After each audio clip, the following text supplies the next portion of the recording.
Hi everyone, my name is Emily Powell and welcome back to the SGK Wealth Compass where financial insights are clearly explained.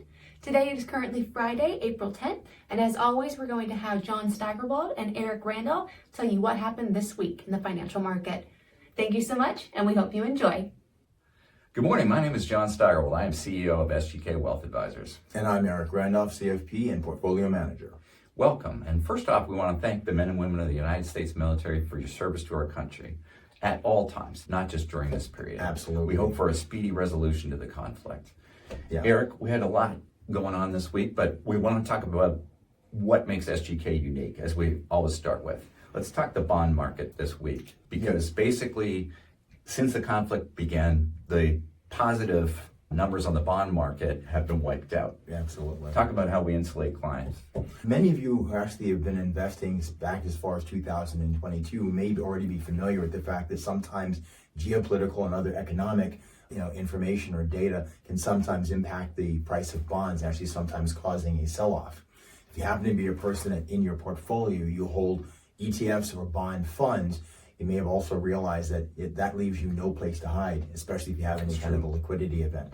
However, if you're a client of SGK, you actually are insulated. Why? Because we use individual bonds and we actually create a nice ladder strategy for you, whereby, again, we buy all of the bonds at a discount in the first place, right? 93 cents on the dollar, 85 cents a dollar, 82 cents a dollar. And then what do you get? When the bonds mature, you get back to par, 100 cents on the dollar. So again, it's something you're not necessarily having to really worry about. Again, inflation, of course, has a certain level of erosion, but again, especially as prices move up and down, that's something that you don't necessarily have to worry about because you're with us here at SGK. Yeah, we even do that with U.S. Treasuries, 97, 98 cents on the dollar. Treasuries have some tax advantages in client portfolios as well.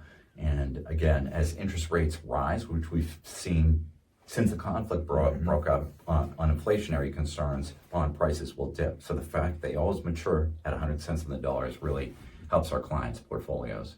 Yep. We had a lot of data on the economy this week, Eric. Why don't you hit that? That we did. So I'd like to start on a positive note, okay? So the U.S. added 178,000 net new jobs in the month of March. This is actually greater than the economists were expecting. This actually makes it the strongest month for job growth in over 2 years.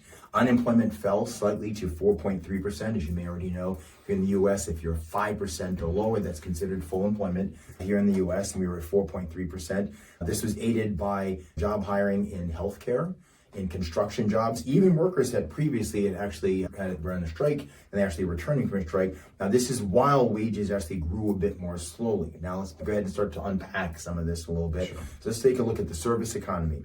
The service sector actually kept growing during the month of March, but slowed down as employment dropped and also business activity began to weaken. Prices rose sharply as higher energy costs, kind of impacted because of why? Well, big surprise, right? The war in Iran, of course. The business equipment spending actually, so businesses is actually looking back, okay? Businesses increased their orders for equipment during the month of February. This is things like computers. This is also for machinery. However, economists unfortunately believe that there actually may be a slowdown for companies actually that are growing more cautious because of higher energy costs caused by, again, what?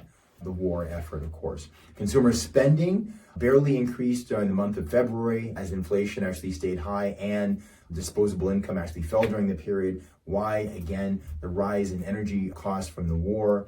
Bottom line, looking back, economic growth during the latter part of 2025 was a little bit weaker than was first reported, and personal income actually declined. Now that on balance, job claims actually dropped the lowest to the lowest level in actually 2 years. And this is basically showing that the labor market has actually remained relatively stable, that there are fewer layoffs. Now that said, we're still also cognizant that what we're seeing is often a lot of companies are husbanding the employees that they have right now, but they're also not doing a lot of hiring on. So again, we may see some impacts from those a little bit later on. But that said, I know we actually got some news this morning on the core CPI and also the Fed. We did, yeah. I squeaked that into the weekly this week because it's a real important number. And as expected, the headline number was ugly.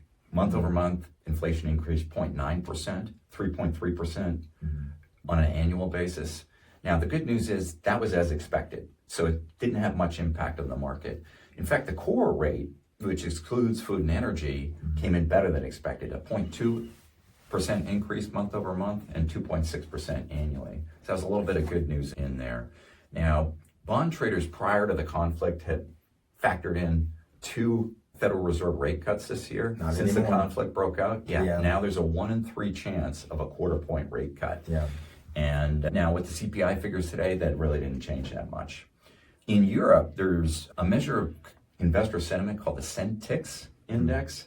Now in early April, that was very negative. Why? Because of the spike in energy costs there. Europe is highly dependent on oil and natural gas imports. That's really hurting sentiment over there. So that's unfortunate.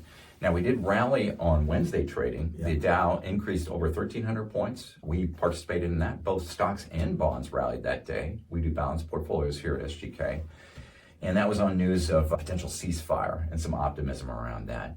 And we hope that this weekend's talks yield a positive outcome. Iran and the U.S. will be meeting in Pakistan. Speedy resolution, we're hoping. And Israel and Lebanon will also be meeting this weekend. Let's hope and pray for positive outcome. Let's keep our fingers crossed. Yeah, amen. Now, we had a couple companies in the news this week. Eric, why don't you hit a couple for us? That we did. So I want to actually highlight 2 of them that I believe actually represent one of the ways that we actually diversify your portfolio. When we have some time, a period like now, when we have a new technology, and we actually have different companies that are actually able to benefit from the same phenomenon, but different sectors, okay? So the first one is Accenture. What does Accenture do? They are really involved in, at this point, end-to-end full enterprise upgrade of their systems using AI.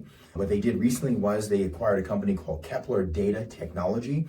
This allowed them to actually expand their capabilities as far as data strategy, cloud data platforms, advanced analytics, generative AI, agentic AI. You kind of get a little bit of a trend here, right? AI. A little bit of both. Okay. And what they're doing is Accenture is broadening their strategy by expanding their capabilities through targeted acquisitions. Specifically, they're actually accessing areas like Spain and also areas called EMEA, which basically stands for Europe, Middle East, and Africa. So again, they're using this as a tool for expansion. Now, Accenture has most of its business actually from the commercial sector. They have some governmental contracts, but it's mostly, call it 90% plus, okay, commercial side.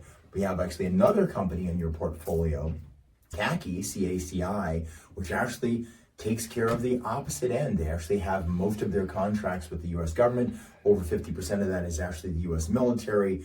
The remainder of it is still mostly governmental, but doing much the same thing. And just recently, they were awarded a 7-year contract worth $287 million. And I know you can't live on that, but it's a good start. Okay. It's not a big company, so that's a big contract win. Also, and basically, this is to modernize the U.S. Army's human resources and payroll systems. Nice. As a matter of fact. So I know we also got news on Elevance and RTX. Sure, I'll hit Elevance first. Back in January, health insurers have been under pressure. The Centers for Medicare and Medicaid had announced no price increases for 2027. Well, they changed their tune this week, and they came up with an announcement that payments will increase by 2.48% in 2027. That's called effective lobbying by the health insurance industry. So Elevance rallied on that. There's about $500 billion that flows to health insurers through those programs alone, and that should increase the overall amount by about $13 billion, that's a big number.